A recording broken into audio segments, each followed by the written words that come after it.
There are stars that burn so bright they weep.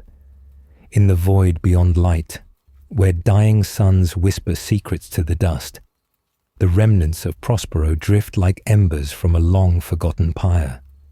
Once a jewel of knowledge and arcane wisdom, the planet is now a world of glass and ash, its spires shattered, its libraries silent. Through the eternal dark moves the echo of its ruler, a crimson figure, cyclopean and tormented, lost between 1,000 visions of what was and what might have been. So, before we begin this dark journey together, take a moment to like this video and subscribe if you genuinely enjoy these deep dives into the Star Wars lore. I noticed that about 98.5% of you watching are not subscribe button, and hitting that subscribe button really helps the channel grow and lets me bring you more of these epic tales if you're hungry for even more Star Wars lore and want to explore other corners of this waste galaxy. Definitely check out my channel. Drop a comment letting me know where in the world you're listening from and what time is it there. There's something magical about knowing we're all connected across different time zones, sharing these stories together under the same stars. Now get comfortable. Dim those lights, maybe turn on your fan for that gentle background sound. Wrap yourself in your blanket and let's journey into the shadows of Thew Old Republic together. Some say the galaxy was torn apart by ambition. Others say it was pride. But truth died on Prospero long before the flames came. We truly care for you, dreamer of distant stars, and hope tonight brings you peace. Before we begin the story, tell us, where in the world are you watching from, and what time is it there? Now grab your coffee, and let's get started. It began in silence. Not peace. No, peace was always a lie. But silence. The quiet hum of thought in the air, the rustle of parchment in an age of iron and steel, the flicker of witchlight above a scholar's brow. Prospero was a world where thought itself had weight. The 1,000 suns had shaped it so. A legion not of brute force, but of precision, of psionics, of intellect refined to the edge of sorcery. And above them all stood Magnus, the Crimson King, the one-eyed giant. He was tall, even by the standards of the demigods who led the Legiones Astartes. But it was not his size that made him terrible to behold. It was the way he seemed to burn from within, as though the warp itself had braided through his veins. His eye, singular, massive, and unblinking, held stars in its reflection, as if even reality hesitated before him. He walked in dreams and in prophecy, and he bore a secret burden, hidden even from his sons. He had seen the end. Magnus had watched the timeline split and spiral like smoke. He had seen the Emperor die upon a throne of wires and bone. He had seen a brother, Horus, raise a blade of betrayal, his eyes hollowed by the promise of power. He had seen himself kneeling in ruin, whispering names he had once sworn to destroy. And yet, he had done nothing. Not yet. The voices in the ether had grown louder with each passing cycle. Spirits cloaked in mystery. Beings that knew the stars before they were born. They offered knowledge. They spoke of the great game, of threads that bound mortals and gods alike. They told him that the Emperor hid truths, that the Webway project beneath Terra's surface was not salvation, but hubris given form. But Magnus still loved him. That was his curse. Even as he rebelled in thought, even as he scribed forbidden glyphs in hidden chambers, even as he trained his sons in arts the Emperor had not sanctioned, he loved him. "Father," Magnus whispered once in the dark, "what have you done that you fear what I am?" That night, the warp answered, not with words, not yet, but with sensation, heat, spiraling pressure, the scent of burning, parchment. He awoke with his chambers scorched. His eye bled for 9 hours, and he knew then that the rift had widened. He had made contact with something older than the Imperium, something hungry. Yet still, he remained silent, until the dream came. The vision that shattered his restraint.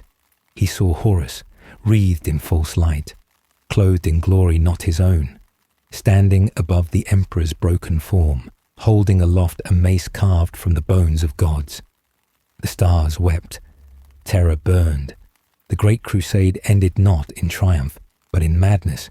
Humanity's hope sundered beneath the boots of treachery.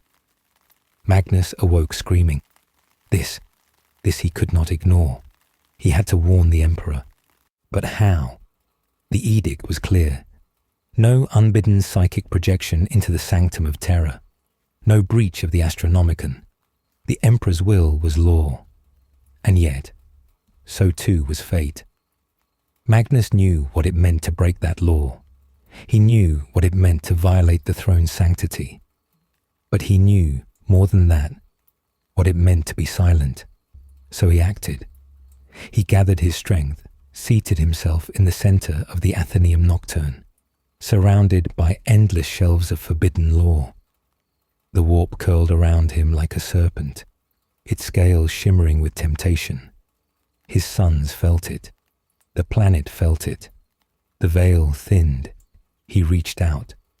Across light years, through storms of madness and time, he reached into the Golden Palace itself. Not a message. No, a presence.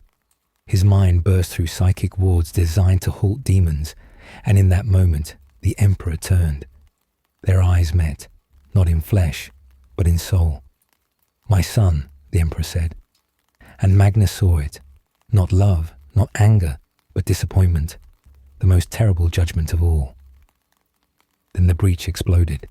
The webway, the Emperor's secret project, was compromised. A million shrieking things poured in from beyond. Terror shook. And Magnus recalled in horror. He had not saved the Imperium. He had damned it. And in the palace, Horus smiled. Far across the void, the traitor had won his first great victory, not by strength, but by pride. On Prospero, the wind began to howl. The 1,000 suns, those who had not been part of the ritual, awoke to find their world trembling. Earthquakes shattered marble towers. The air shimmered with unnatural heat. Whispers haunted the libraries. The warp had left its mark. Ahriman, Magnus's most gifted sorcerer and his dearest son, stood on a balcony as flames rose on the horizon. "What have you done, father?" he whispered. Magnus did not answer.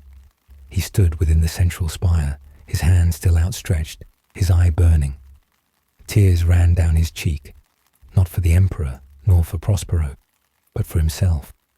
He had believed he could stop fate. Instead, he had become its herald. That night, the Emperor said nothing, but Sigillite moved.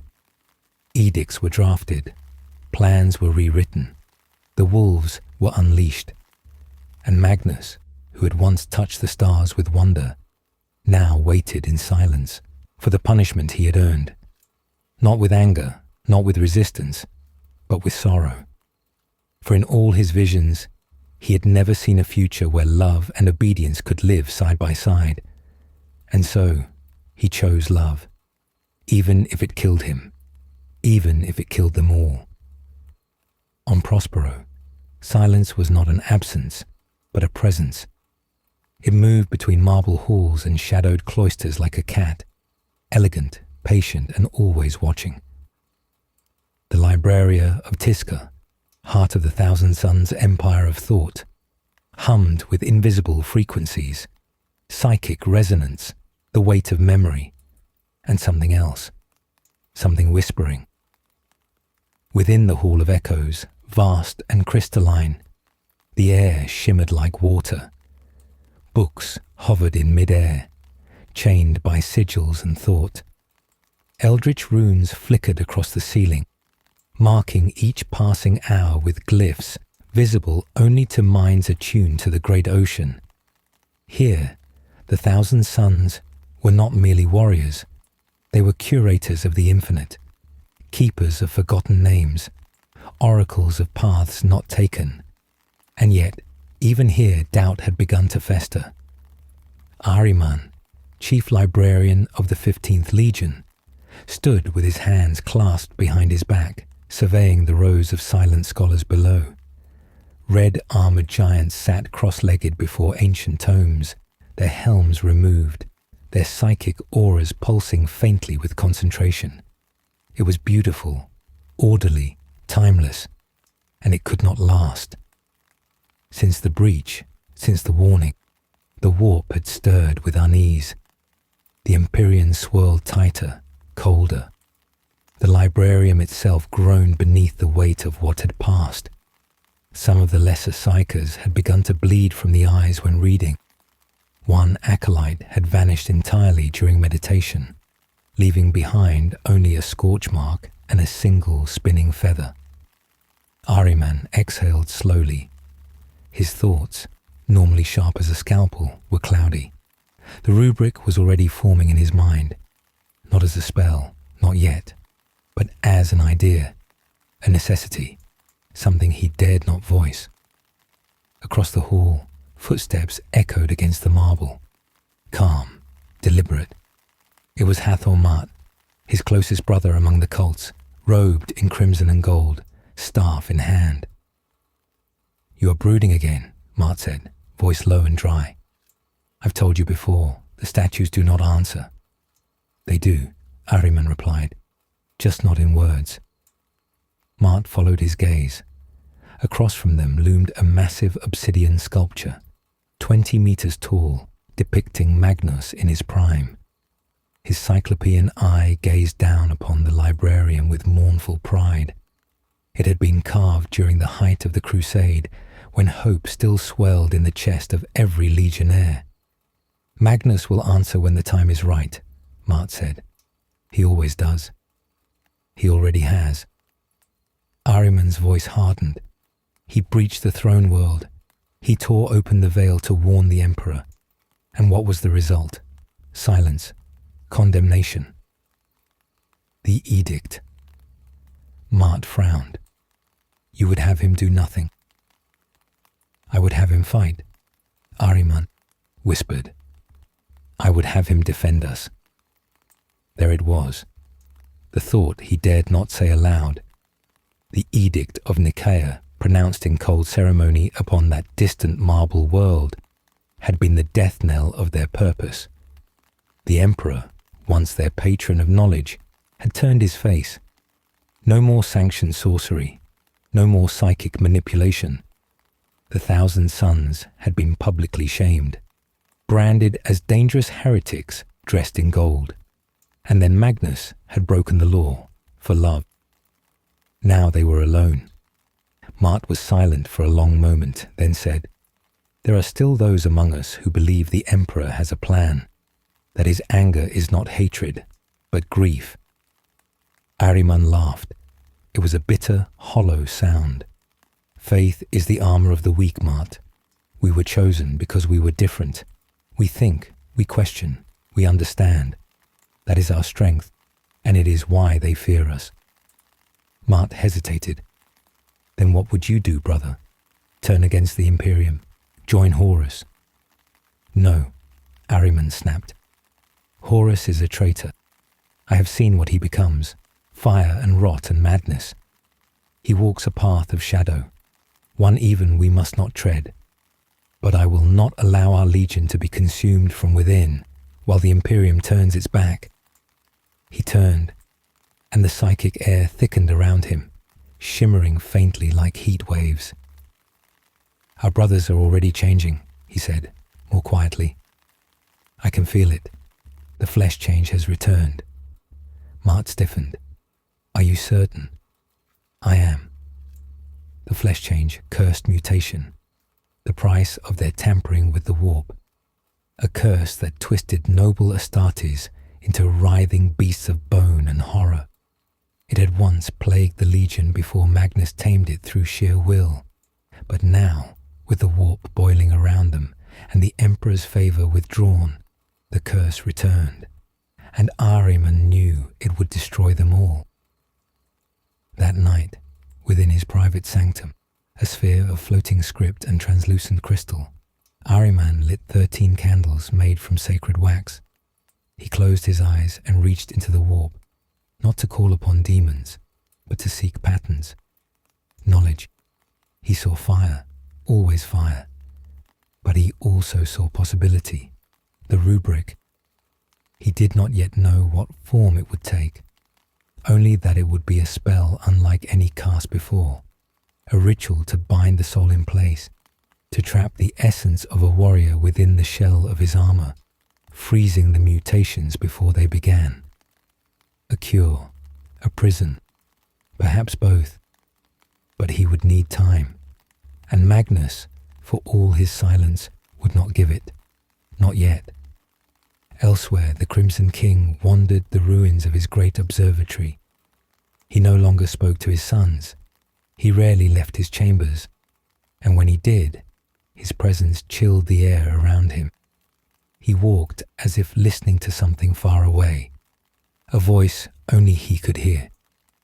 Some said he wept when alone. Others said he had begun to forget their names. But one thing was clear. The man who had once defied fate was now preparing to embrace it. In his chambers, Magnus stood before a mirror of blackened warp glass. His reflection shifted, not merely in color or form, but in identity. Sometimes he saw himself with wings. Sometimes he saw his father's face. And sometimes he saw nothing at all. He whispered to the glass, "I tried." The mirror cracked. Outside, on the high balconies of Tizca, the city glowed beneath a fading sun. Ships came and went in silence. The spires still reached for the heavens, unaware they would soon be dust.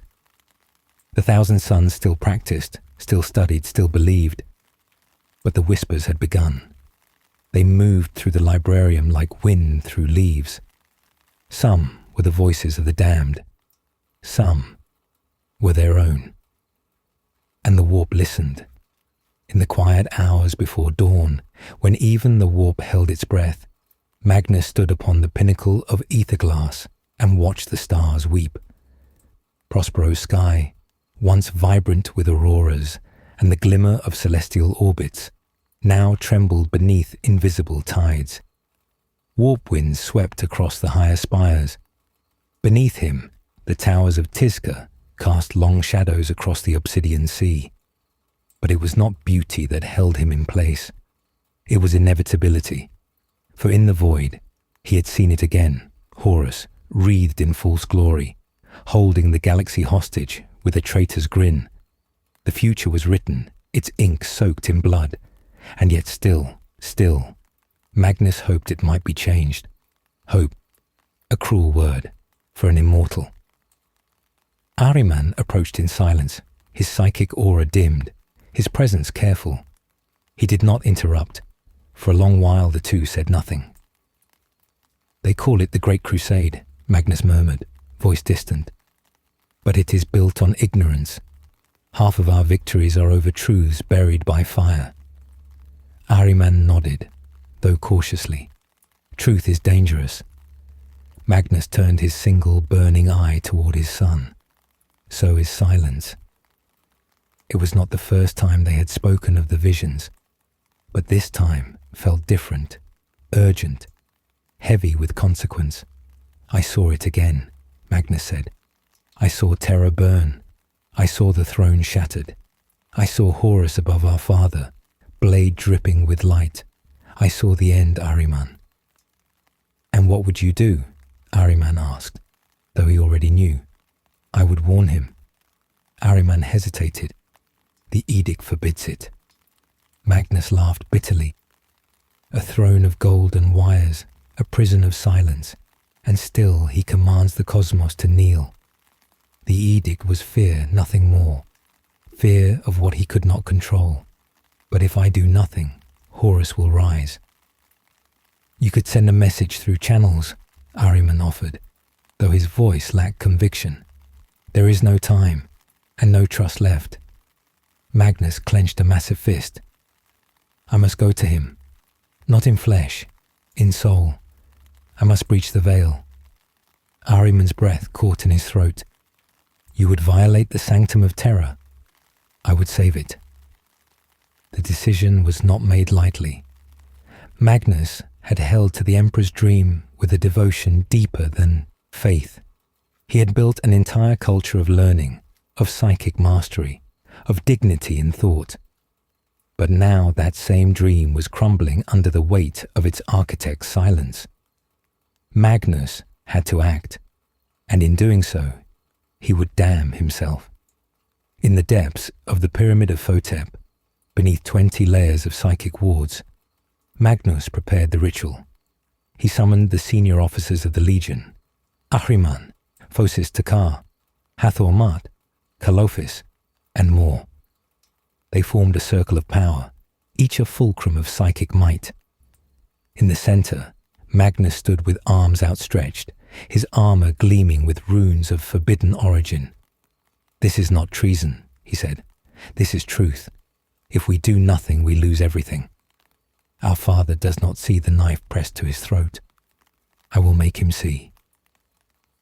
The circle of 9 began the incantation. The air turned thick. The stones wept blood. Symbols burned into the floor, melting through solid obsidian. A warp gate began to pulse in the air above Magnus. A rift torn through the veil of reality, its edges sparking with impossible colors. And then he entered, not in body, but in essence. He crossed the tides of the Imperium like a blade through silk, parting the madness around him. Through the storm he flew, seeing glimpses of possible futures. The ruinous powers laughing upon golden thrones, terror drowning in a sea of corpses, a lone wolf howling in sorrow. But he pressed forward, until at last he reached it, the Golden Palace, the Imperial Webway project, secret, glorious and fragile, shimmered beneath his presence. He found the Emperor not in a throne room, but in a cavern of radiant machines. Golden constructs formed a half-built portal, surrounded by thousands of silent servitors and the cold forms of the custodes. And there, at the heart, his father, tall, distant, glowing with power beyond mortal comprehension. Magnus hesitated, but only for a moment. Then he spoke. Father, Horus betrays you. The War Master has turned. The great game has begun. The Emperor froze and turned. Their minds touched. It was not words that passed between them, but thunder, the weight of millennia, the sorrow of gods. Magnus, the Emperor said, not with rage, not with hate, but disappointment. You have violated the sanctum. You have destroyed what must not be undone. Magnus blinked. What do you... But then he saw it. The webway trembled. The protective wards, ancient and complex, flickered. His passage, his very presence, had broken the seal. From the warp, something surged, howling, laughing. Demons, thousands. The breach widened. No, Magnus whispered. No, I didn't mean... Leave, the Emperor thundered. But it was too late. The webway defenses collapsed. The demons poured in like a black tide. The Emperor raised his hand and unleashed pure psychic flame, annihilating the first wave, but more followed. Servitors exploded. Custodes fell. The dream of the webway was shattered in a single breath. Magnus screamed. He tore himself from the realm, collapsing backward through the warp. Back on Prospero, the circle shattered. The ritual collapsed in fire and blood. Ahriman was thrown across the room, bones cracking. Kalophis screamed as his soul was seared by backlash. Magnus fell to his knees, his armor split, his eye weeping flame. Silence reigned. He had warned the Emperor, and in doing so, he had doomed them all. The following day, word came from Terra. The wolves had been unleashed, The Sixth Legion, the Space Wolves, were en route to Prospero, and they would not come to parley. The Golden Palace of Terror stood as the mightiest structure ever raised by human hands. A continent of metal and starlight, it sprawled across the Himalayan range like the bones of a fallen god. It was from this throne world that the Emperor watched over mankind, omniscient, terrible, and silent. And now, that silence was broken by screams. Deep within the palace, beneath vaults of living gold and psychic sigils older than language, the Emperor of mankind fought alone. His hands, those hands that had shaped empires and scattered gods, now held back a tide of nightmares. The webway gate, his secret, shattered with every second. Demons crawled through the fractures, hissing and clawing. Each kill he struck birthed 10 more. Behind him, the great work unravelled. Beside him stood Malkador the Sigillite, his trusted steward, ancient and weary, his eyes dark with knowing. He has destroyed it, Malkador said, voice trembling not with fear, but with bitter certainty. The Emperor did not reply. He loved you, the Sigillite pressed. That is why he failed, the Emperor answered, unleashing another wave of blinding light that burned the howling creatures into ash. Love clouds judgment. Hope invites ruin. He acted out of warning. He acted out of pride. A pause. And I loved him once. Elsewhere in the palace, word spread. Magnus the Red had violated the sanctum of terror. Magnus the Red had shattered the protective lattice surrounding the webway. Magnus the Red had betrayed the Imperium. No mention was made of Horus, not yet. Orders were drawn, signed not in ink, but in decree and wrath. And in the darkness of the strategium, the wolf stirred. Leman Russ, Primarch of the Space Wolves, executioner of the Emperor's justice, stood before the decree and bared his fangs. Is it to be exile? He asked. No, Malkador said. The Emperor commands annihilation. Russ said nothing for a moment, then nodded. It will be done. There was no ceremony, no great procession of banners or salutes. The Vulca Fenrica mobilized like a storm descending a mountain, quiet, fast, and without mercy. Within days, the Fang spat fire into the void. A fleet of grey and iron thundered toward Prospero, accompanied not only by the wolves, but by the Sisters of Silence and a hidden detachment of custodes, an act not of war, but of punishment.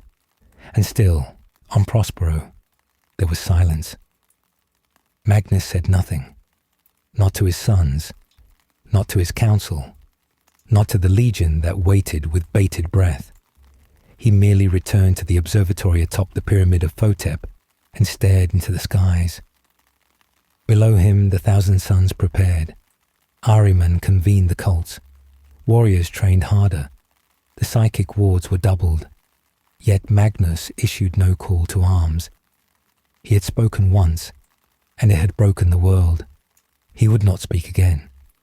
Ahriman could bear the silence no longer. He entered the sanctum, alone, defying a dozen unspoken taboos, past mirrored gates and binding runes, through air so thick with raw warp energy it blistered the skin.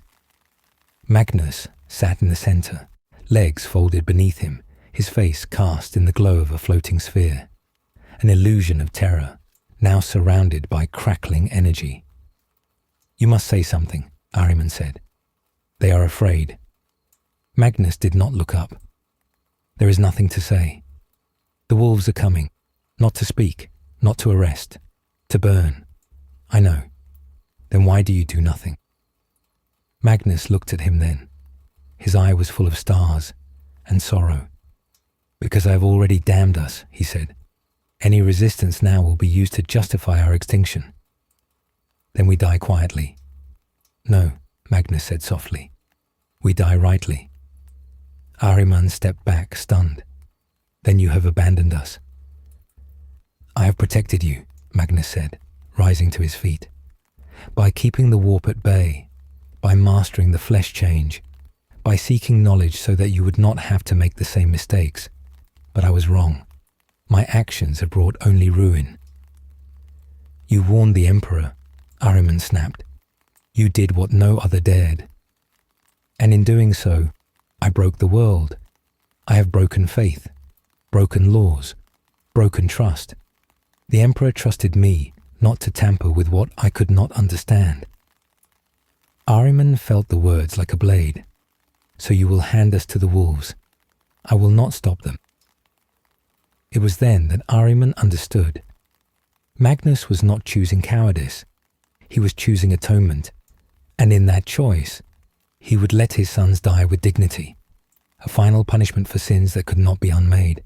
But Ahriman was not ready to die, and Prospero would not burn in silence.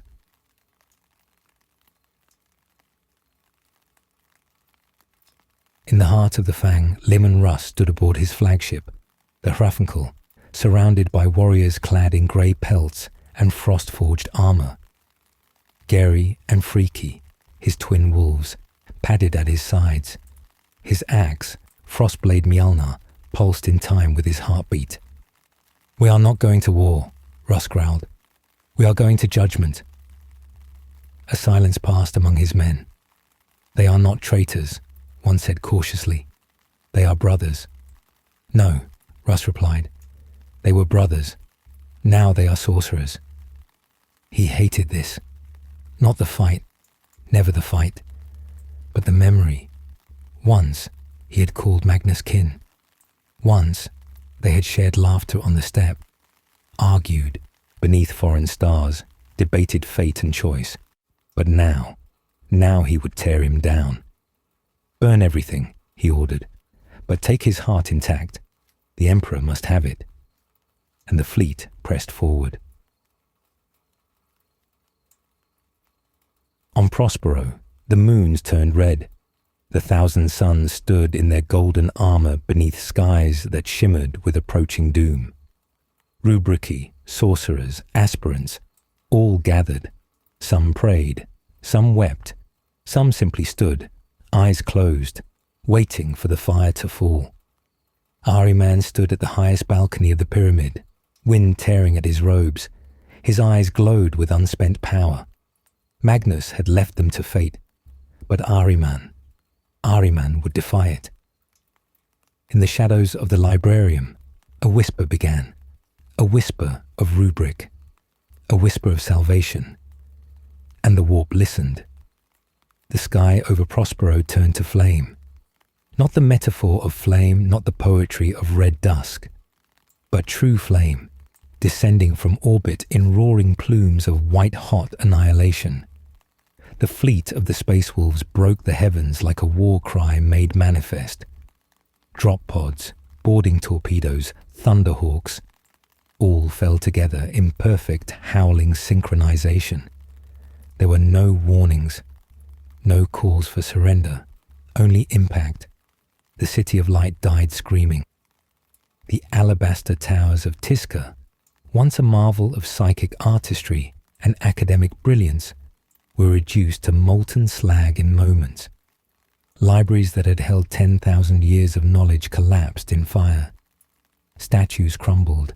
Squares filled with chanting students became graveyards of ash. The wolves had come not as warriors, but as executioners. The 1,000 suns met them in kind. Ahriman led the defense. Cloaked in fire and storm, he stood at the head of the Scarab occult and unleashed devastation. He did not wait for Magnus. He did not beg for aid. He acted. Bolters met sorcery. Chainblades met mind burns. Grey met gold in the choking smoke of vengeance. On the northern promenade, the cult of Pyre turned the air into plasma. On the southern wall, the cult of Corvidae twisted time itself, slowing bullets, bending blades, buying seconds at impossible cost. But it was not enough. The wolves pressed inward with relentless fury. They howled their ancient war songs, old Fenrisian verses of death and honor, and they killed with the joy of righteous purpose. Every sorcerer cut down was a victory for the Imperium. Every pyramid burned, a purge of corruption. Among them strode Russ. He was a thunderstorm given flesh, an executioner without hesitation. He did not shout, he did not rally, he simply moved, his axe carving arcs of blood through stone and spell alike. Geri and Freki tore Psyker's limb from limb, untouched by fire or fear. Ahriman saw him from afar, and knew the end had begun. Still, he fought on. He could not match Russ, not yet, but he would not let his legion fall unavenged. He and his brothers pushed back in pockets, in alleys, in the vaults of shattered observatories. Every brother slain was etched into his mind, and above it all, the pyramid of Photep remained unbreached. Magnus still watched. Within the shattered chambers of the Grand Librarium, Magnus sat upon his throne of obsidian thought and wept. He watched the slaughter unfold, not with the eyes of a general, but with the gaze of a grieving father. Every death flayed a piece of his soul. Every collapsing tower echoed with the ruin of dreams. But still, he did not move. He had already defied the Emperor once. He had already brought damnation upon them. To raise his hand now would be to seal the judgment. But fate, it seemed, did not wait for permission. The webway trembled. The breach he had torn open upon terror, the wound he had never meant to create, widened again. Somewhere across the stars, the Emperor faltered, a breath lost, a pulse misaligned, and the forces that gnawed at the seams of reality surged. Prospero became a beacon. The warp descended. Reality peeled. The veil thinned. And in the midst of fire and bolter smoke, the demons came. Not in legions, not yet, but in whispers, shadows that should not move, eyes that opened in walls, voices that spoke in the voices of the dead. The walls recoiled even as they advanced. "What sorcery is this?" they cried. But the Thousand Sons knew. They had seen the truth behind the veil. They had walked the edge of damnation for years, and still Magnus did not rise.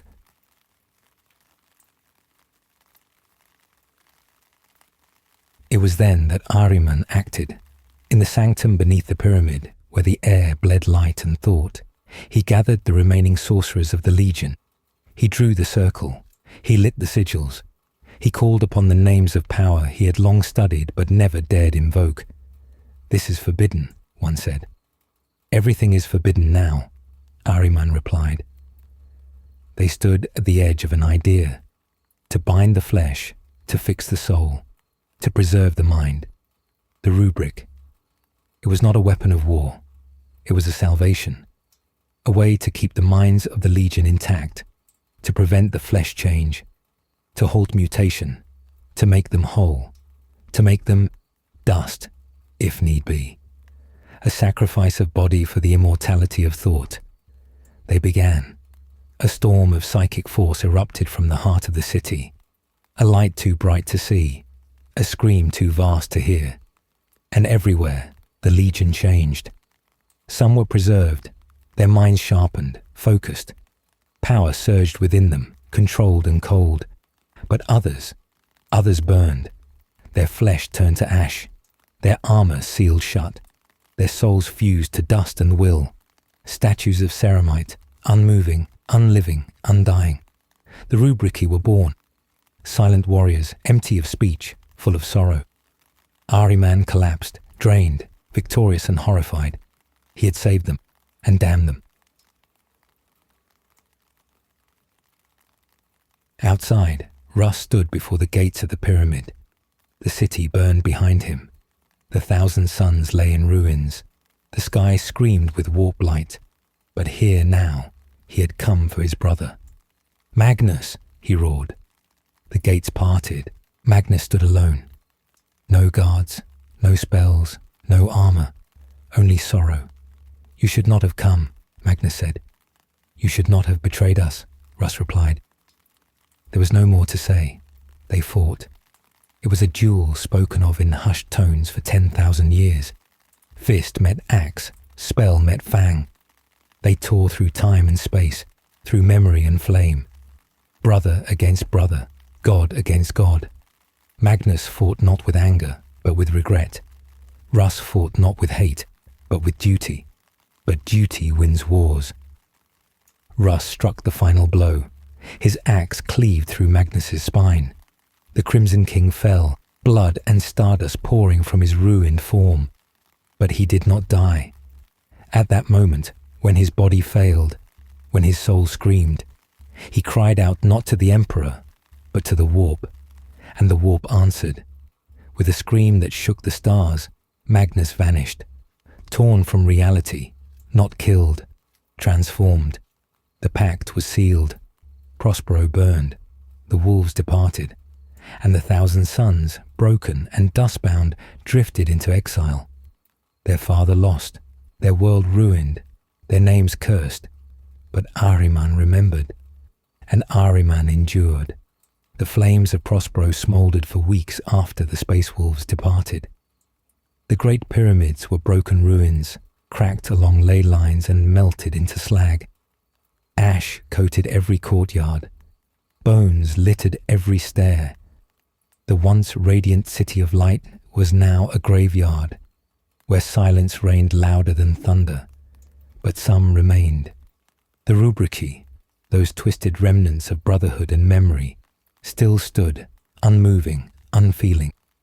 Their armor gleamed with the gold of past honor, yet inside them, only dust. They patrolled the ruins without orders, without voice, without rest. They did not sleep. They did not hunger. They remembered, though they could not speak. Ahriman walked among them.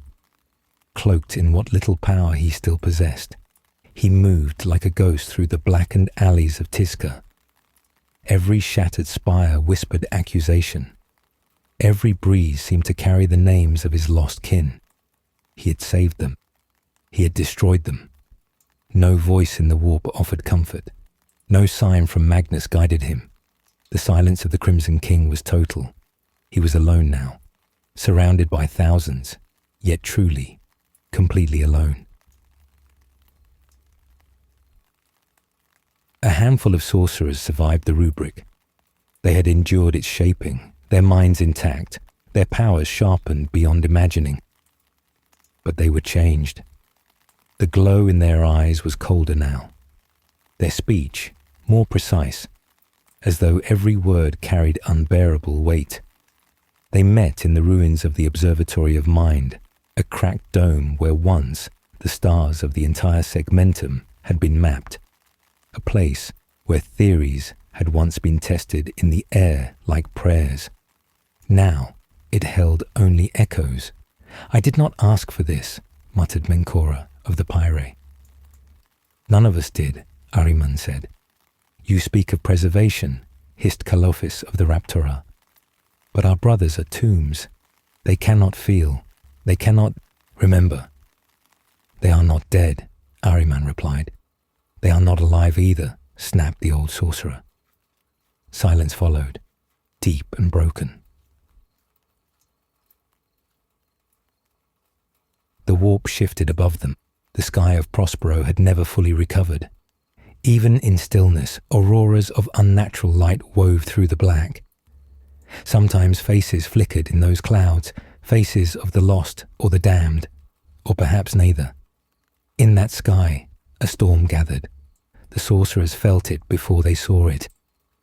Magnus had returned, not in flesh, not in form, but in presence. A shockwave of warp energy swept across the surface of the dead world. Rubrici paused mid-step. Dust rose into the air, forming symbols too ancient to name. And within the ruins of the Great Pyramid, the eye opened. A portal, a gate, a mouth to something not of the Imperium. And from it, a voice, not heard, but known. A voice older than death, wiser than truth, filled with sorrow and fury and clarity. "My sons." Magnus. They fell to their knees, even Ahriman. It was not Magnus as he had been. That man, that brilliant father, that flawed genius had vanished. What lingered was something greater and more terrible. A being suffused with the warp, no longer merely a primarch, now a godling, a shard of destiny. He did not speak in words. His presence imposed meaning. I warned you not to interfere. The surviving sorcerers bowed their heads.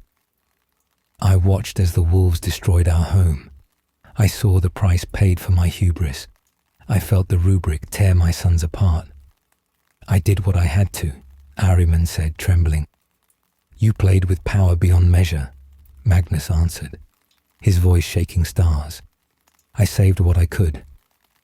You preserved ruin.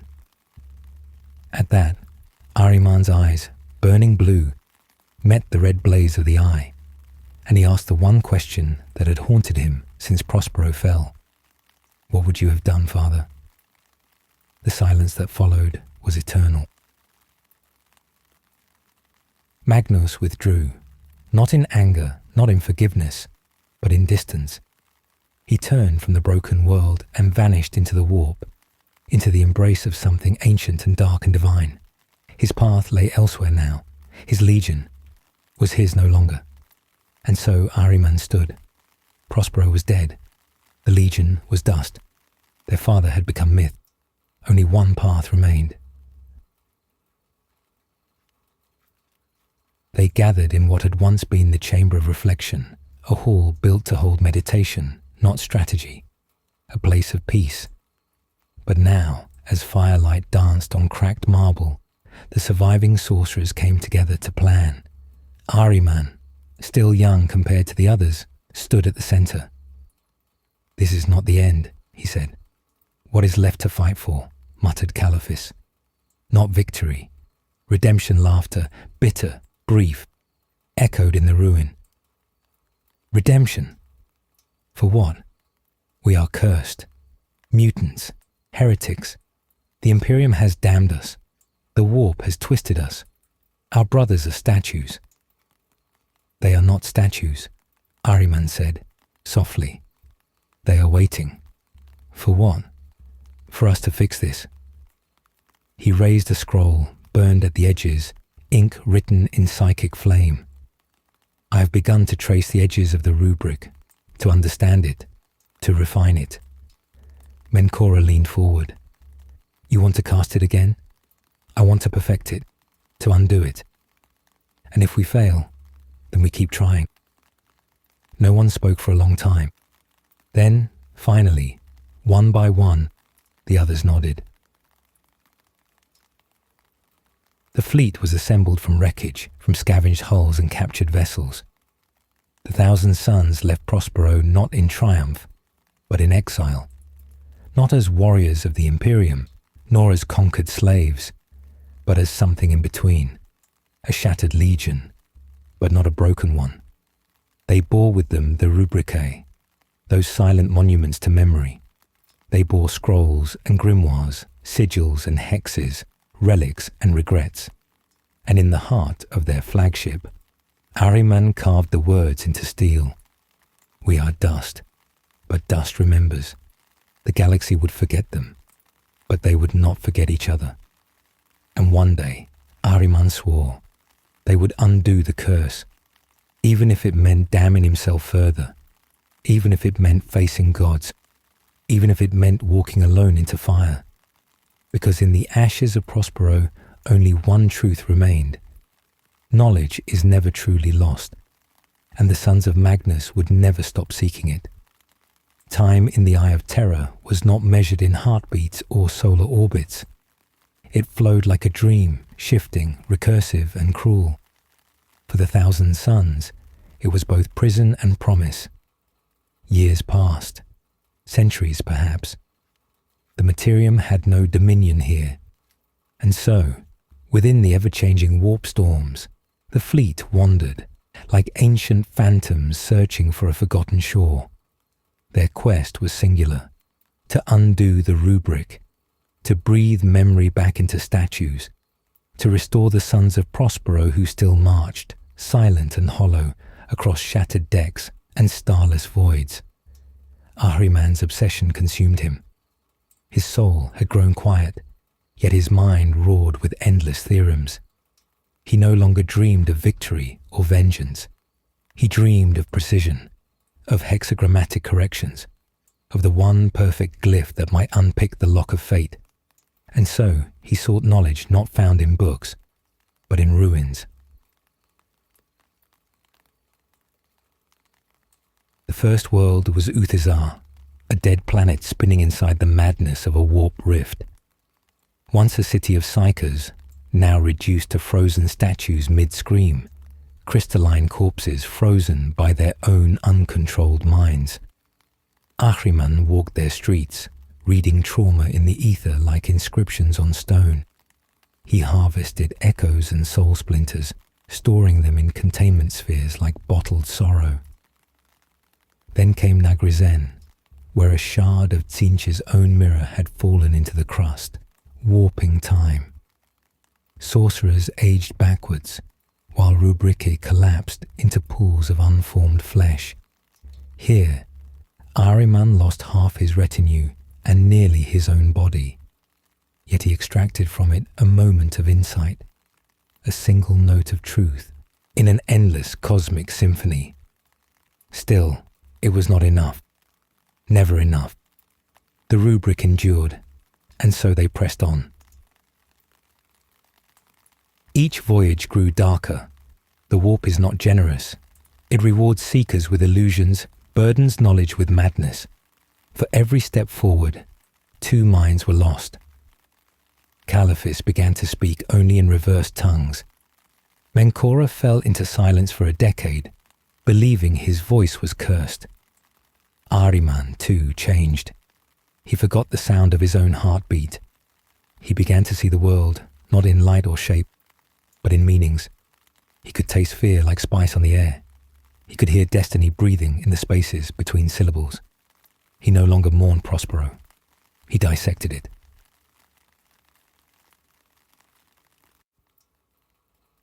They came at last to the labyrinth of ashes, not a place of maps, but a memory made real, a planet made from the petrified thoughts of a dying god. Its sky was a vault of burning parchment. Its rivers ran with black sand that whispered. Here, at last, Ahriman believed he might find the final key. The vault, at the labyrinth's heart, was guarded by a demon. No beast of claws and teeth, but a sphinx-shaped shade whose eyes burned with mocking wisdom. You seek the unmaking of what was made, it purred, lounging atop a plinth of bone. I seek to restore what was lost, Ahriman answered. To restore is to forget why it was lost in the first place. I remember.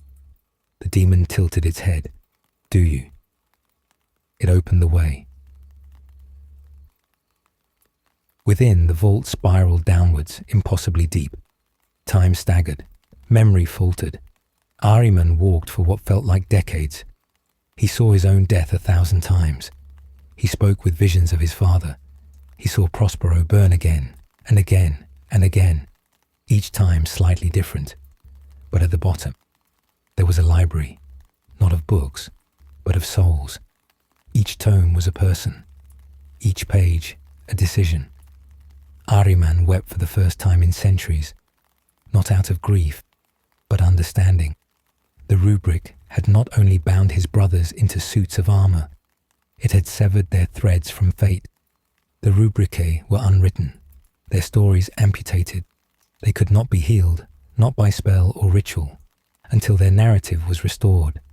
He would need to rewrite them, every one, by hand, by thought, by memory. He left the labyrinth changed, eyes empty, hands shaking. In the years that followed, he began the chronomancy of redemption, an impossible task. To recreate each soul, to trace each rubricae's mind backward into form, to rebuild them from echoes and fragments of fate. It was art, it was sacrilege, it was madness, and it was his purpose.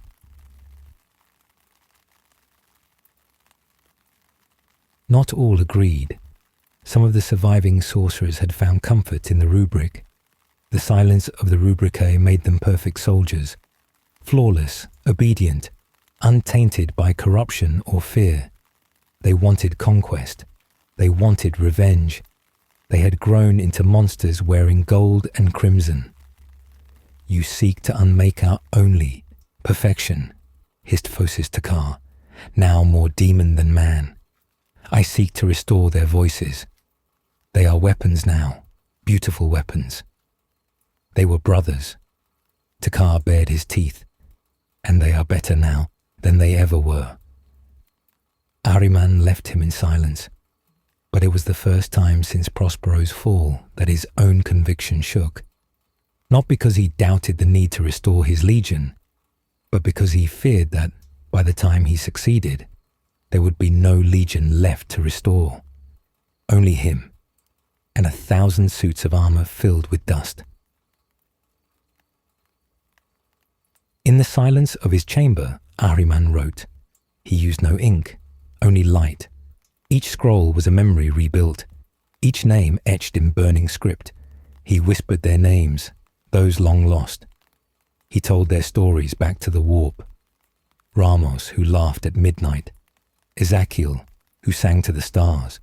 Thoth, who died with a book in his hands. He remembered, even if no one else did. And the Rubricae. They stood still, but Ahriman swore. He saw one helmet turn just slightly as he spoke. He wept again. This time, for hope. The stars in the eye of terror do not shine. They bleed. Pinpricks in the firmament weep the colors of forgotten emotions.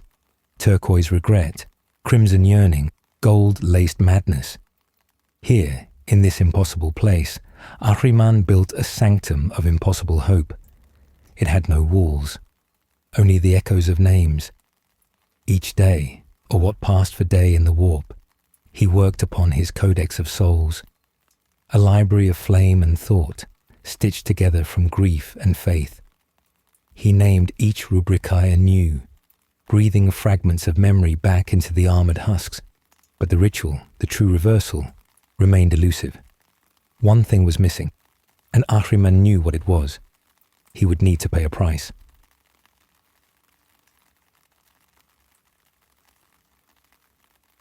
In ancient times, when Prospero still stood and the 1,000 Sons were men of flesh and dreams, they had believed in equivalence. Every psychic exchange required balance. To restore what had been erased, something else would have to be offered. Knowledge alone was not enough. Not glyphs, not runes, not even the soul script etched upon the warp. Number he would need a soul willingly given, not harvested, not stolen. A gift freely offered in the name of redemption. Ahriman, who had once torn the veil of reality with a thought, now found himself in a prison more cruel than any wall of stone. He needed love, and none remained to give it. He called his inner circle once more. Calophis, whose voice spoke in shattered verses. Menkora, whose mind still burned like the surface of a dying star.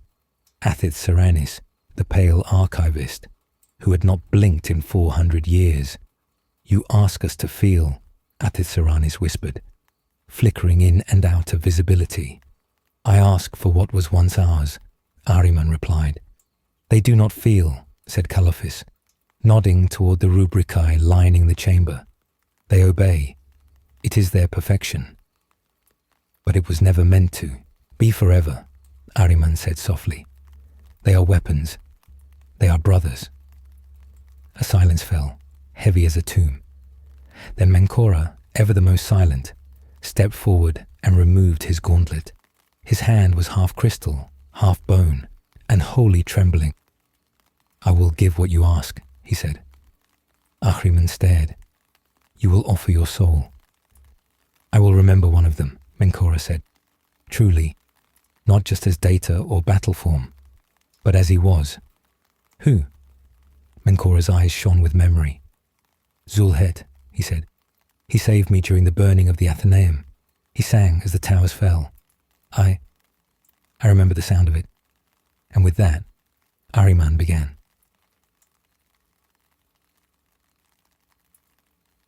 The ritual was old, older than the galaxy.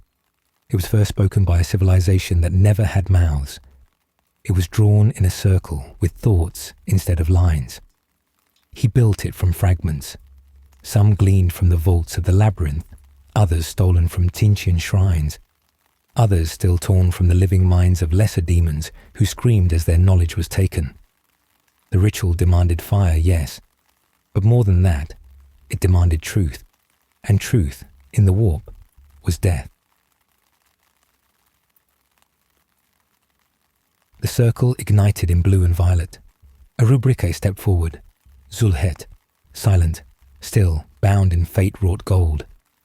Menkora stood across from him, eyes closed, whispering memories into the ether like prayer. Ahriman chanted, not words but meanings. He sang in the language of flame. He spoke in the mathematics of emotion. He etched runes of what might have been. Zulhet's armor shimmered. The dust within stirred. His fingers twitched. And then his helm turned, not randomly, but toward Menkora. Ahriman's voice faltered, for in that moment he felt Zulhet speak, not aloud, but in the warp itself, like the pulse of a buried sun. He remembered his name. He remembered his friend. Then he screamed, not from pain but from being. His soul, ripped from limbo, tore through layers of time to reunite with his shell. The chamber cracked. Reality wept. And then, silence. Zulhet stood, breathing. His armor still bore the mark of the rubric, but his eyes, visible through the visor, wept. Menkora collapsed. Smoke poured from his mouth.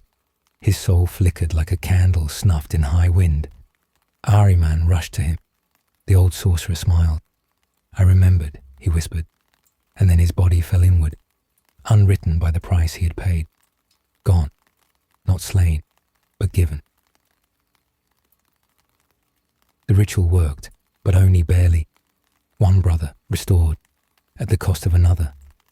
And Ahriman knew, for each soul returned, another would have to be surrendered, not forcibly, but willingly, by love, by memory, by choice. How many such sacrifices could be made? How many of the 1,000 sons even remembered enough to offer one? And how many would even care? Zulhet knelt before Ahriman. Why? He asked, voice ragged with new breath. Because we should not have paid that price. Zulhet looked at his hands, golden and trembling. I was gone, he said. I was nowhere. I was unmade. And now you are here, Ahriman said. Zulhet's eyes narrowed. At what cost? Ahriman turned away and did not answer. Later, in the quiet that followed, Zulhet sat alone, surrounded by his silent, rubric-bound brothers. He whispered to them, names, jokes, battle cries from the days of Prospero. And though none replied, he felt their dust stir. And for the first time, he understood Ahriman, not as a sorcerer, but as a mourner, a man who could not let go of the dead, and who had set the galaxy on fire just to hear one voice speak back. The warp shifted, not with rage, but with attention. For what Ahriman had done could not go unnoticed. To resurrect a soul thought lost, to draw it back across the veil, not with demonic power, but through love, through memory. That was not merely sorcery. It was a challenge, a denial of the great architect's will. And in the impossible geometries that webbed reality and unreality, a single slit blinked open. The ninth eye, a sightless gaze, older than stars, and it turned its unlight upon the prophet of dust. Ahriman stood alone in the upper sanctum of his black tower. The air thrummed with psionic tension, as if the warp itself were a coiled beast, daring him to move. He had rewritten fate once, and now fate watched him in turn. Behind him stood Zulhet, still flesh, still breathing, still stunned. His soul's tether was thin, vulnerable, a string of glass drawn across the storm. Ahriman did not speak. He sensed. Through 1,000 strands of spell work, he listened for the change. And then it came. A voice, not a voice, rose around him. It bled into his thoughts like ink in water. "Little son of Magnus," it said, "you wound the design." He turned slowly, knowing what he would find. A figure floated above the sanctum steps. Neither demon nor man, it shimmered in and out of forms. A woman robed in starlight, a serpent with a crown of flame, a child holding a broken hourglass. It had no single name, but many had called it Etaus Rokeres, the slayer of scribes, the watcher of impossible fates, a greater demon of Tzinj, and it had come to speak.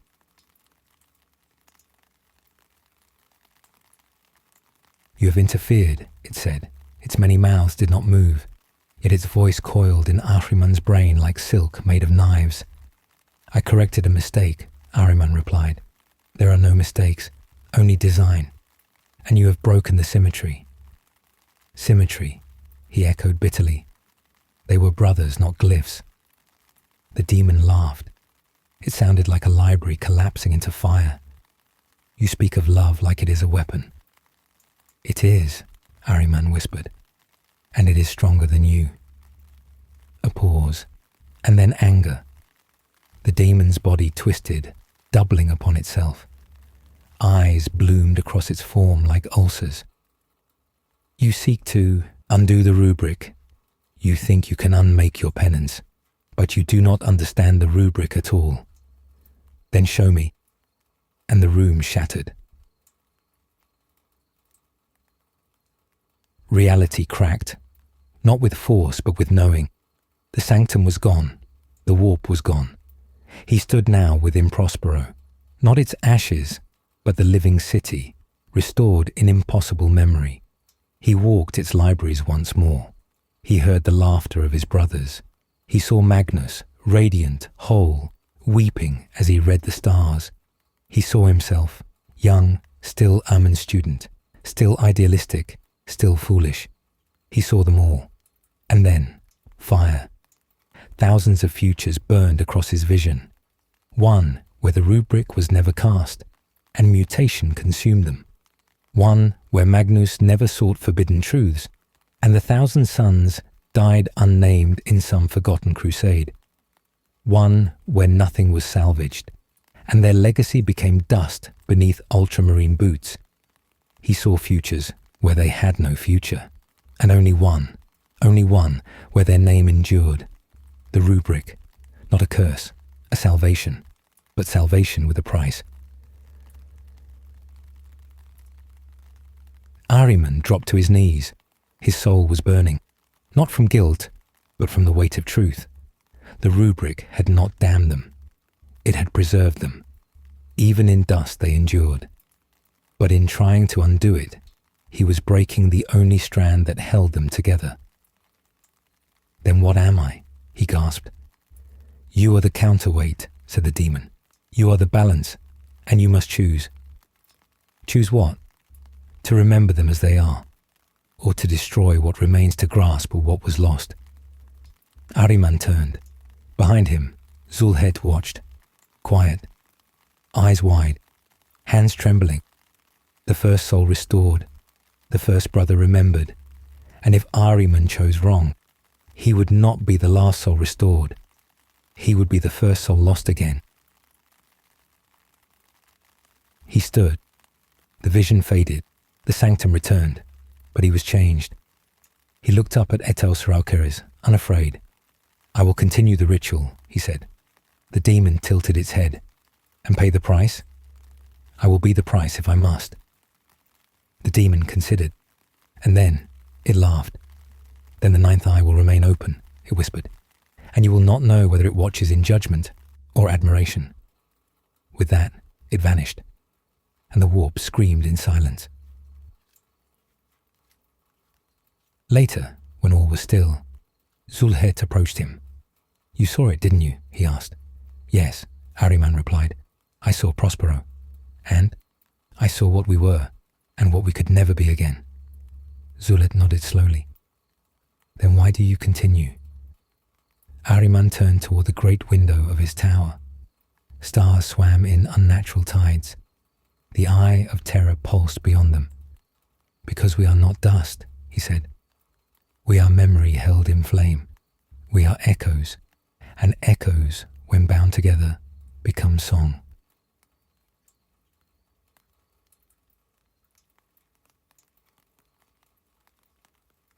And so he prepared the next ritual, knowing now the rubric was not his failure.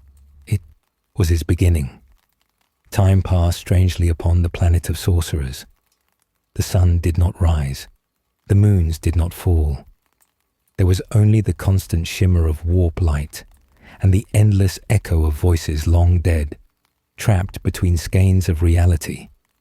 But in the high tower of Ahriman, amid runes of brass and ash, something impossible was happening. Dust was stirring.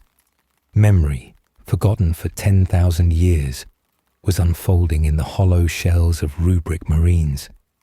And for the first time since the Great Scouring, the 1,000 Suns were hearing a voice they had long forgotten. Their own. The second ritual was slower, more cautious, more precise. Ahriman had learned that the warp exacts a toll for every trespass. The restoration of Zulhed had not gone unpunished. Demonic whispers now lingered in the corners of his thoughts, and the ninth eye remained ever open, watching him from some impossible horizon. But he would not stop.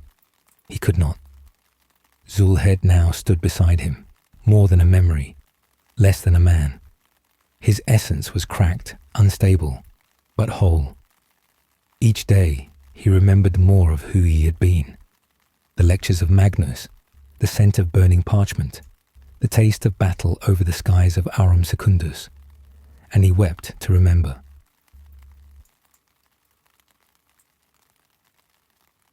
The second was called Telkor. His armour bore the sigil of the Corvidae, the law-seers. In life he had been a prophet among prophets, a scholar of infinite possibility. In dust he had become silent marble. Now Ahriman traced a new circle around his husk, one more delicate than before, one lined with not just power, but intent. Zulhet stood at the edge of the circle. "Do you truly remember me?" he asked quietly. Ahriman nodded. "I remember you as you were before the fires, before the fall, before we became ash and regret." Zulhet placed his palm on the circle's edge. "Then let us bring him home."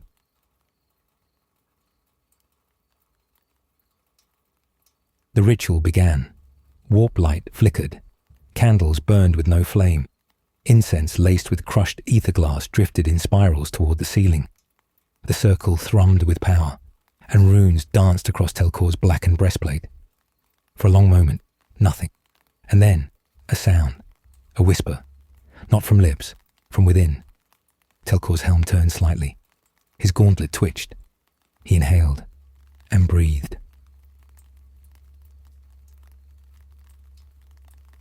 The breath of the dead, the sound of memory awakening. Ahriman almost faltered. It was not merely the warp responding, it was the soul, that delicate ember that even the greatest spells could not conjure from nothing. It had returned. Telkor rose, unsteady, and spoke. "I dreamed of falling stars," he said. "I saw Prospero burn. I saw us vanish into dust. And then I heard you call." Zulhed stepped forward. "We are still here, brother." Telkor's helm tilted. "Are we? Or are we ghosts dreaming of flesh?" "No," Ahriman said. "You are not ghosts. You are the sons of Magnus, and you are remembered." "Fine." The third ritual came quickly, then the fourth, then the fifth. One by one the Rubrici were called by name, and one by one they answered. Not all fully, not all right. Some returned with broken memories, unable to distinguish past from present. Others awoke screaming, lost in the fire of the council's betrayal. A few refused to return at all. Their dust remained inert, their souls gone. It was a slow resurrection, and it came at a cost.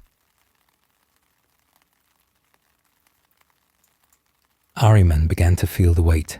With each soul restored, a wound opened elsewhere. Storms flared across the warp, unnatural in their fury. Demons clawed at the edges of reality with renewed hunger. Even the Black Library grew silent, its librarians withdrawing, its halls shifting to avoid the gaze of the one who dared unmake what was written. And worse still, he felt Magnus stir. Somewhere deep in the eye, the Crimson King turned. He had felt his sons calling home.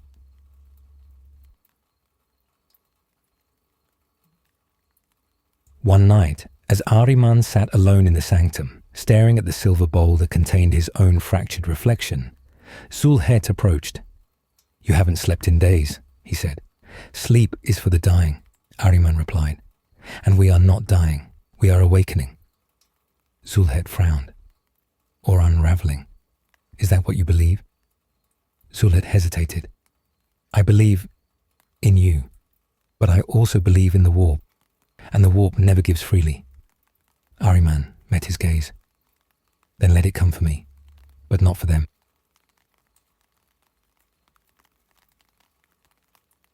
That night, he stood before the Legion. 74 souls had returned, 74 from thousands, and yet they stood, armored, real, breathing.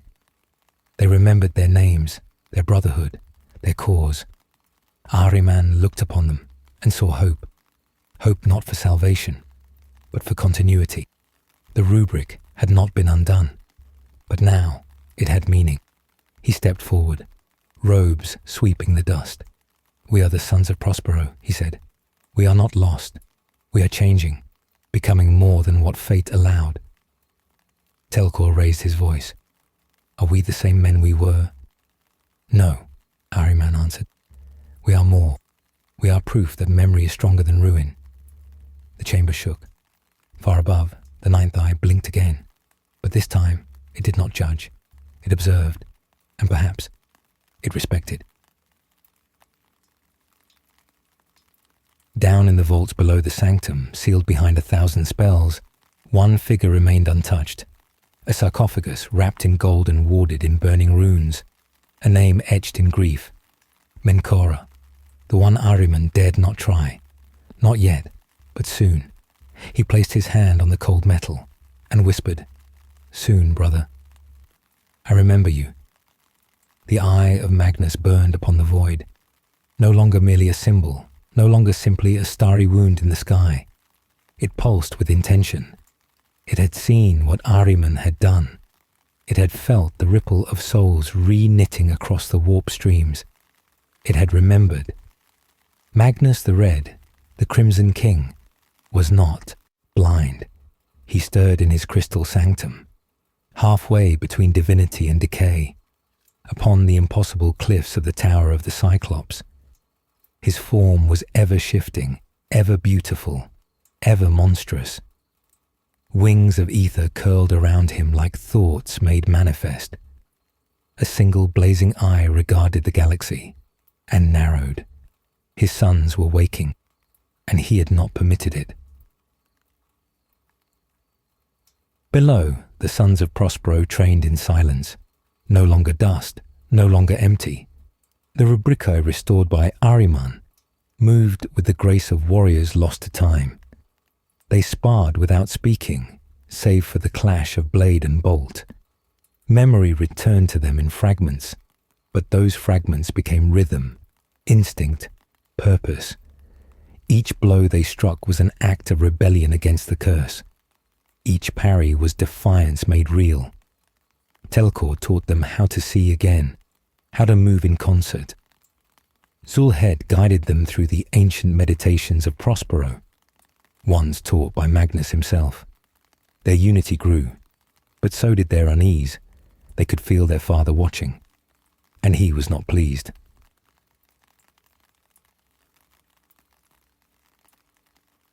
Ahriman remained within the chambers of the Void Sanctum, poring over eldritch calculations scrawled in ink made from crushed spirit, amber, and demon blood. He'd begun to map the process, to make the impossible repeatable. But for every equation solved, another paradox emerged. He did not sleep. He did not eat. He remembered. Menkora, his truest friend, the most noble of them all, the one who had stood against the rubric's casting, the one who had tried to save them from damnation, the one Ahriman had entombed himself, sealing his soul in silence. He stared at the runes etched upon the golden sarcophagus. He had restored others, but he had not dared attempt him. Not yet. That night, the eye flared open again. A voice came with it, shattering thought, splitting reason, heavier than gravity, deeper than sorrow. My son. Ahriman staggered to his knees. The eye did not speak often. When it did, it was not with words, but with truth. A voice of divine rage and wounded love. Magnus. He spoke not through distance, but through blood. You trespass again. I seek to mend what was broken, Ahriman whispered, eyes bleeding. You were the one who broke it, and I am the only one who can make it right. There was silence for a moment. Then, you think you know the price. You have not yet begun to pay. The vision passed like fire over flesh. Ahriman collapsed beside the sealed sarcophagus, breath ragged, soul trembling. In his mind's eye, he had seen it. Magnus standing at the edge of a burning reality, his wings unfurled, his body both god and ghost. He had seen anger, but he had also seen something else. Fear. Magnus feared the ritual, not because it failed, because it worked, because it meant Ahriman's sin was not permanent. That forgiveness might still exist in a galaxy built on ruin.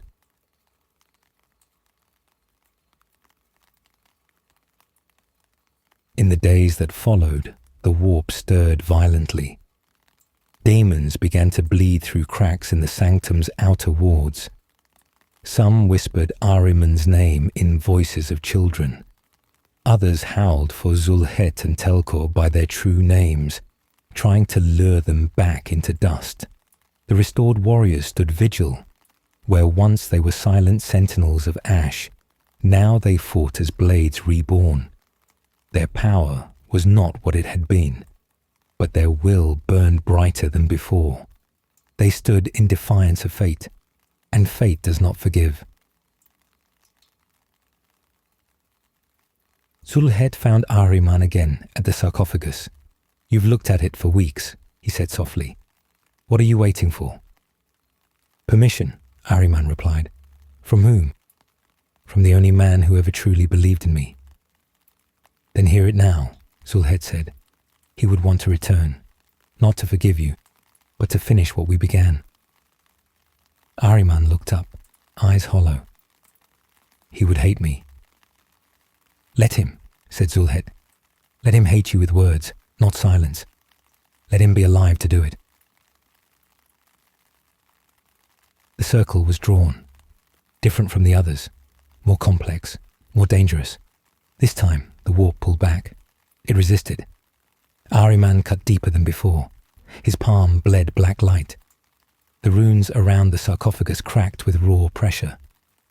The circle pulsed red gold, and the eye above the tower narrowed in fury. He placed his hand upon the sarcophagus and spoke the name. Menkora. The chamber shattered in light. There was no gentle stirring, no whisper, no slow return.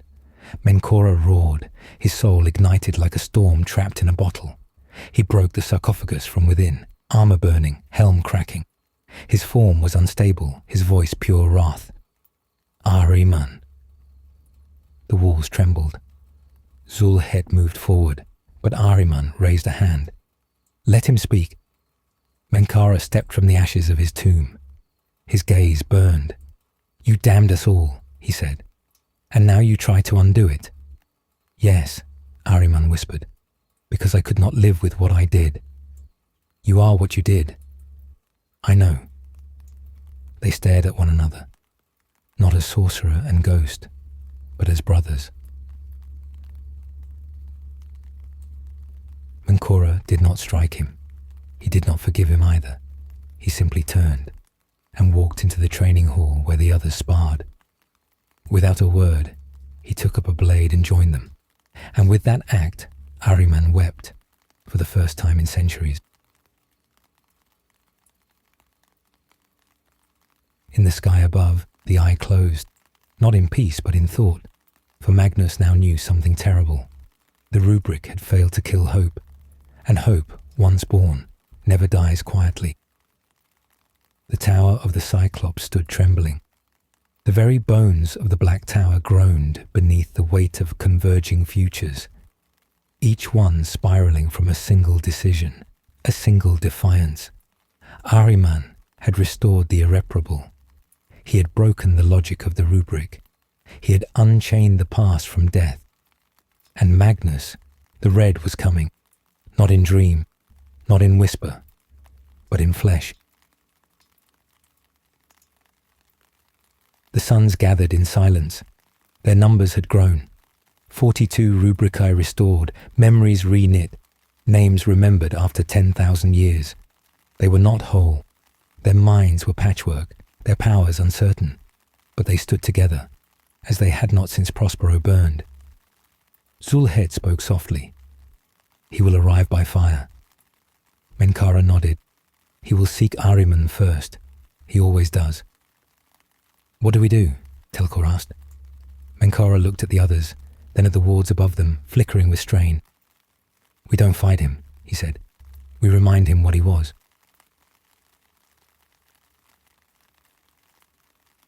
Magnus's descent tore the sky apart.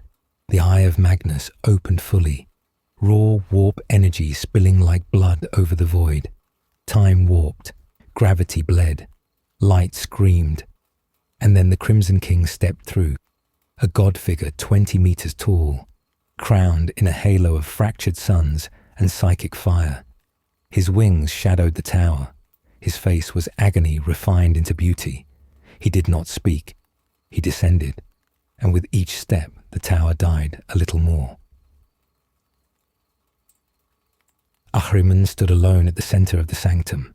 No armor, no helm, no wards, just the book, his book, bound in silver filigree and warp blood, the tome of reversal, the culmination of decades of pain and penance, the method of rubric unbinding.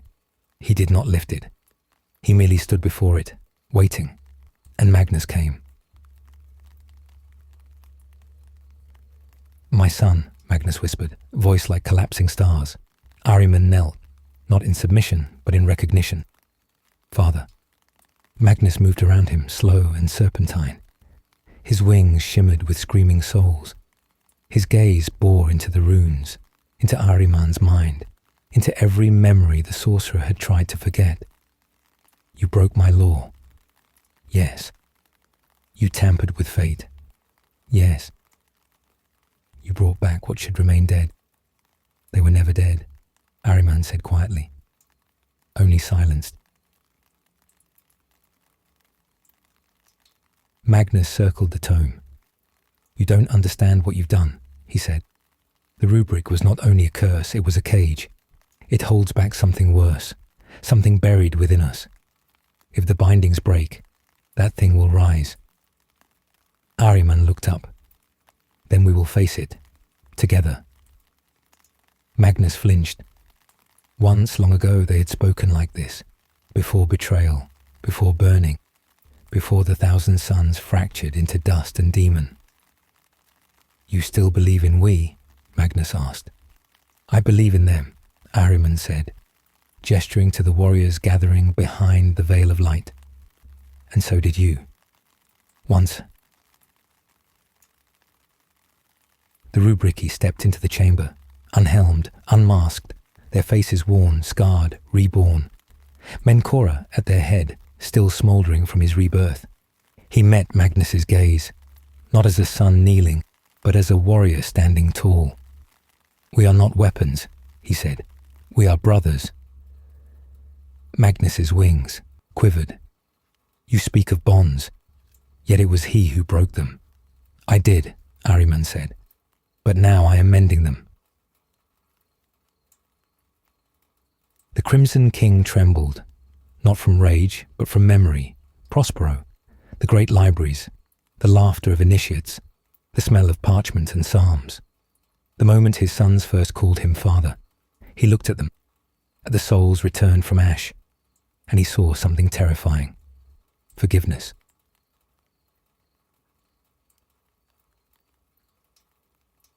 The warp around him roared. Demons screamed in protest. The eye of Magnus pulsed with wrath. The gods who watched from beyond the veil hissed. They had made him a god. But now he felt human again. "I am not what I once was," Magnus said bitterly. "I have fallen too far." Ahriman stood. "Then fall with us." Magnus looked at his son, saw no malice, only grief, and something worse: hope. The tome lifted between them. The pages turned of their own accord, revealing the final rite, the true reversal. The cost was clear. Magnus's blessing must be withdrawn. His pact with the warp must shatter. The Crimson King would be undone. "I will not survive this," he said. "No," Ahriman said, "but your sons will." For one long moment Magnus wavered. He could see the path before him. He could hear the howling of Tzinch behind his mind, the shifting lies, the promises of power unending. He could ascend further, transcend the flesh entirely, become thought alone, a living equation in a sea of madness. Or he could kneel and remember. The wings fell, the fire dimmed, and Magnus the Red, Cyclops, Primarch, Sorcerer King of Prospero, knelt beside his son. He placed one clawed hand on the tome and said, "Begin." Across the warp, a scream echoed, not of pain, but of breaking. Chains shattered, wards exploded, realities bent. The rubric cracked open like a coffin splitting beneath holy light. And from the ashes, the thousand suns rose again. Not as dust, not as ghosts, but as men. There is a silence that follows miracles. It is not peace. It is the breathless void between thunder and echo, between the breaking of an oath and the judgment it calls. And as the last syllables of the rite of reversal faded into the warp, silence fell. Magnus was gone, not slain, not unmade, but spent. The warp had devoured its dead. His armour remained, twisted gold, broken crimson. Fragments of a god lay gently upon the floor of the tower. Ahriman knelt beside it, placing a hand upon the still-warm plate, as if to confirm that the act was real. No demons swept in to reverse it. No laughter echoed from beyond the veil. The eye of Magnus had closed, and the world was breathing again.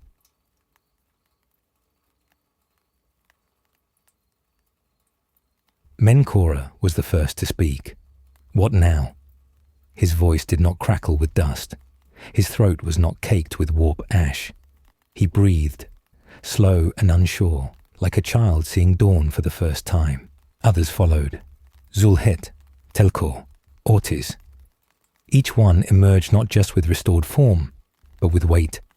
Souls reclaimed, names re-anchored, memories cascading like dammed rivers bursting their banks. They were the thousand suns again, but they were also something else. Ahriman stood.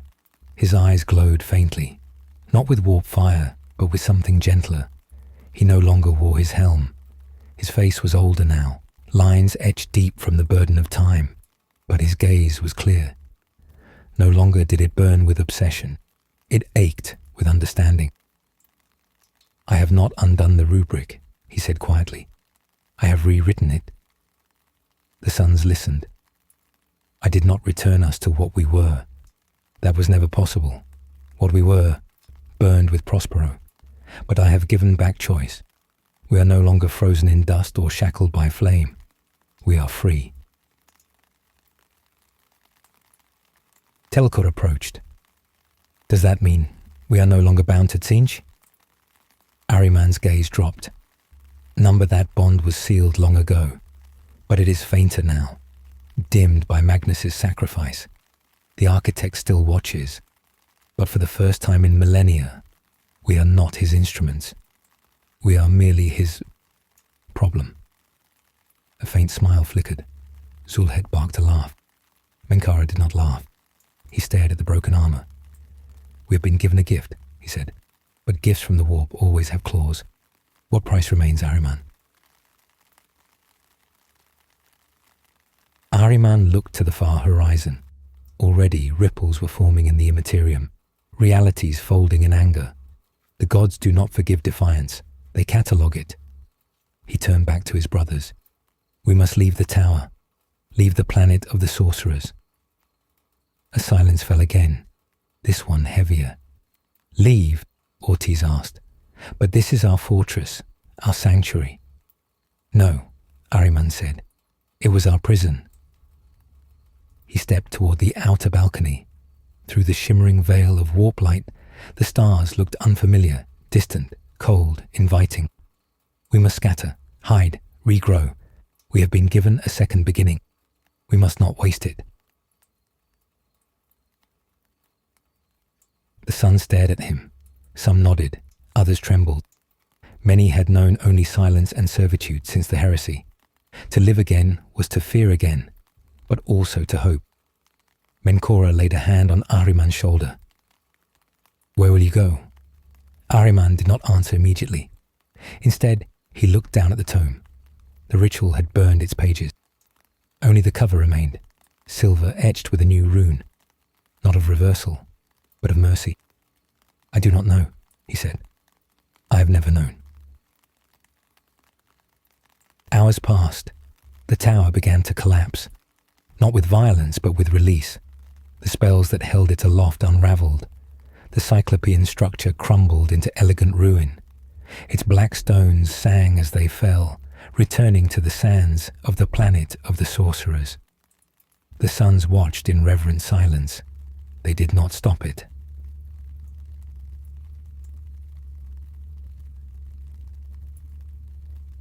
Ships ascended, small vessels, scarred cruisers, arcane ships wrapped in silken wards and memory sigils. Not a fleet, but a diaspora. Each ship held a fragment of the Legion. Some left in silence. Others sang Prosperoan hymns. A few wept. They did not speak of revenge. They did not speak of glory. Only remembrance.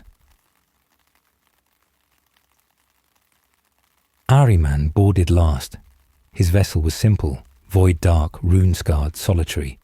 He stood on its prow as it lifted, the surface of the world breaking apart beneath him. He did not look back, not at the ruins, not at the tomb of his father, only forward. In the warp, something shifted. A current turned, a gaze blinked, a thread snapped. Tzeentch did not scream, he smiled. For in every act of rebellion he saw his reflection, and in every son who chose freedom over fate, he saw 1,000 more futures to twist. But not tonight. Tonight the galaxy held its breath, and on a dozen scattered worlds, men once thought lost stepped into moonlight for the first time in 10,000 years. They touched soil, they knelt in rivers, they slept, not in sarcophagi, but in silence, and dreamed, some of Prospero, some of fire, some of nothing at all. But they dreamed. There is a place beyond the eye, not beyond the warp itself, but beyond his reach, a place too quiet, too plain, too forgotten for the gaze of gods. And it is here that the dust begins to settle, not the dust of armor, nor the dust of decay, but the dust of memory. It is here, on a nameless moon orbiting a dying star, that Ahriman begins again. The land is barren. No wind, no birds, no sound save for the faint hum of the distant core. Yet Ahriman finds solace here. His ship, little more than a shell, lies cracked upon the rock. He has not repaired it. He does not plan to. He walks. No ritual, no sigils, no seer's staff. Only a man in black robes quiet against the sky. A scholar unburdened, or perhaps simply tired. Each day he writes. Each night he watches the stars. And in dreams, the voices return. They do not scream as they once did. They do not tempt or rage or cry out for vengeance. Instead, they ask, "Who are you now, Azek Ahriman?" Without the tower, without the rubric, without him, he has no answers. Not yet. On the seventh day, he finds the mirror. Half buried in basalt, its frame is old, Prospero in bronze, etched with serpents and eyes and flame. He does not recall bringing it. Perhaps it followed. Perhaps it was always here. When he gazes into it, he sees not his reflection. He sees them. One by one, faces of the past pass through the mirror like smoke. Ohotek the scribe, hands blistered from scroll fire. Sanacht, eyes burning bright, weeping at Tizka's fall. Baal Asher, laughing as he turned to ash mid-sentence. And last, Magnus, always Magnus, red-eyed, broken-horned, staring not in anger, but in disappointment. Number something softer, something like regret. Ahriman speaks to the mirror. "I did what I had to." The mirror answers nothing. He tries again. "I saved them." Still nothing. But the reflection of Magnus does not fade. It only watches. He writes more feverishly now. Not spells, not rituals, but truth.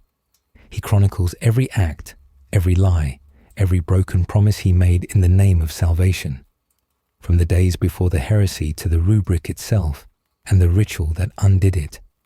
He does not write to justify. He writes to confess.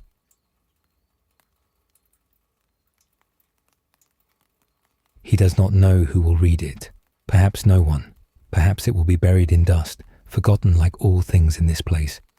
But still, he writes, because in the silence that remains after betrayal, words are all that's left.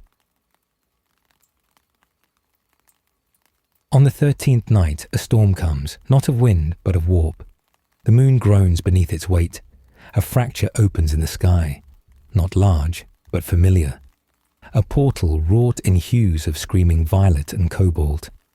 A storm eye just wide enough for one ship to slip through. He watches. The ship is slender, spear-like, wreathed in ancient wards and solar rust. 1,000-sun scout frigate, remade, but recognizable. He does not move. He waits. When the vessel lands, the ramp descends slowly, and from within steps a figure he had not expected. Menkora, older now, robed in quiet colors, his helm removed, his face marked not by warp scarring, but by age, the lines of a life lived, not spent. He smiles. "You really chose the middle of nowhere." Ahriman exhales, half laughing. "It's quieter than I remembered." Menkora nods. "We've been looking for you, some of us." A pause, a beat. "They miss you." Ahriman turns back to the mirror. He gestures to it, as if explaining a wound. "I've been watching. I know. I don't think he forgave me. I don't think he knew how." Menkora walks beside him. Together they gaze into the mirror. Now it shows something different. A gathering of figures, some in armor, some in robes, some little more than silhouettes of dust and ember, all walking a path that winds through fire and shadow toward an unseen horizon. Some fall along the way, but some continue. Ahriman speaks first. "What is it?" Menkora answers. "Possibility." They sit in silence. A fire is kindled, Not with warp, but with wood. Simple, ancient flame. It casts no demonic shapes. No sigils leap from its light. Just warmth. Menkora shares bread. Ahriman accepts it. Neither speak of war, or fate, or gods. Only of the now. Before dawn, Menkora prepares to leave. We're forming something new, he says. Not a legion, not a warband. Just a gathering. A chance to guide what's left of us. He hesitates. Will you come? Ahriman does not answer right away. Instead, he returns to the mirror. Magnus is gone now. The figures are still walking. One, at the rear, bears a staff. He nods. I'll follow. Not lead. Not this time. Menkara smiles. That's all we ever needed. The mirror is buried once more. The writings are sealed in a canister and left beneath stone. The ship rises. The storm closes. And on 100 worlds, the sons of Prospero begin to stir again. Not as sorcerers, not as slaves, but as seekers. Not of power, but of redemption. Somewhere in the warp, a laughter stirs. Not mocking, not cruel, but curious. The architect watches and begins rewriting the threads again. Not in anger, but in preparation. For the game is never over, only reshaped. And the players, they have learned. There are places in the galaxy where time does not flow, where neither the Emperor's light nor the god's gaze dares linger, where even the warp whispers softly, as if out of respect. It is in such a place that the last echoes of the rubric fall silent, not in fire, not in glory, but in acceptance. Once, they were the brightest stars of Prospero. Now, only shadows of memory walk the ashes of their legacy. But the storm is over, and the silence that follows is sacred. Ahriman stands alone in a chamber of light and ruin. Not Tisca, not Sortiarius, but somewhere in between. A confluence of realms, a forgotten fold of the warp where thought becomes stone and memory becomes sky. Behind him, a great library crumbles, not from violence, but because its time has passed. Scrolls turn to dust, sigils fade from the air, and the echoes of incantations spiral away into oblivion. He does not try to stop it. Some knowledge he has learned is meant to be let go. Before him stands a figure, tall, regal, red as a dying sun. Magnus, but not the demon, not the god thing that howled across the stars. This is the man, the father, the scholar, the one who held a child's hand once and taught him the names of stars.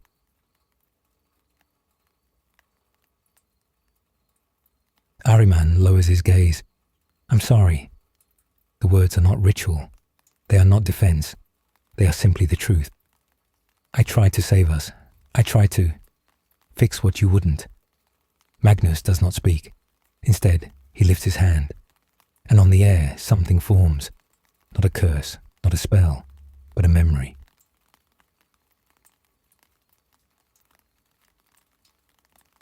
It is Prospero. The red sand gleams under twin moons. Children race between the towers, their laughter ringing across silver bridges. Astronomers peer through crystal lenses. Librarians chant softly beneath the stars. And at the center of it all, a young Ahriman, barefoot in the dust, eyes wide with wonder, watching, learning, believing. Magnus speaks at last. You were the best of us. Ahriman flinches, but you could not stop reaching. I had to. I know. A pause. And so, it ends.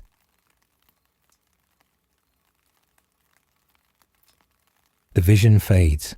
The chamber crumbles, not in rage, but in peace. The last of the great sorceries, the final folds of the rubric, unravel themselves quietly, like parchment left to the wind. The spell is broken. And far across the galaxy, on the deck of a black ship, a psyker opens his eyes and finds the voices. gone. On an imperial world, a child's fever breaks, and he does not scream when he sees the stars. In the depths of the warp, a demon shrieks as its prey slips through its claws. Balance shifts, ever so slightly, but enough. The Thousand Suns feel it, across warbands, across temples and tombs. The dust does not return to flesh, the rubrici do not speak, but they look up, and for the first time in 10,000 years, they remember. Some weep, some kneel, some say nothing, but stand a little straighter. Their curse is not undone, but the weight of it, it lifts, even if just a little. Menkora watches the stars. Aboard the Sanakt's dream, he charts new paths, not to conquest, but to lost temples and broken minds. He collects the scattered, not to rebuild the legion, but to give it closure. Ahriman's name is no longer a curse to them. It is a warning and a lesson, but for some, it is also a prayer. In the heart of the eye, Tzeentch watches. The great changer does not rage, he simply smiles. For every ending is a seed, and seeds, in time, bloom into new games. But not now. Now he allows silence. Even a god knows when a piece has earned its rest. Ahriman does not return, not to the Legion, not to the Imperium, not to the war. He walks, still, through folds of thought and dream, seeking not power, but truth. And in that truth, he finds what he had long feared lost. Peace, not victory, not absolution, just peace. And on a world no chart has marked, beneath a sky of impossible colour, a statue rises, not grand, not gold, just stone, depicting a man in black robes seated before a broken mirror. Around its base are carved the words, "Knowledge without wisdom is ruin, but wisdom without pain is silence. We knew, we erred, we walked the flame."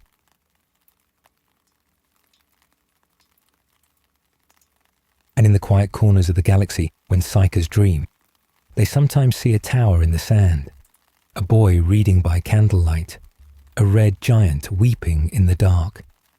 And they wake, not screaming, but with tears in their eyes and a name on their lips, Prospero.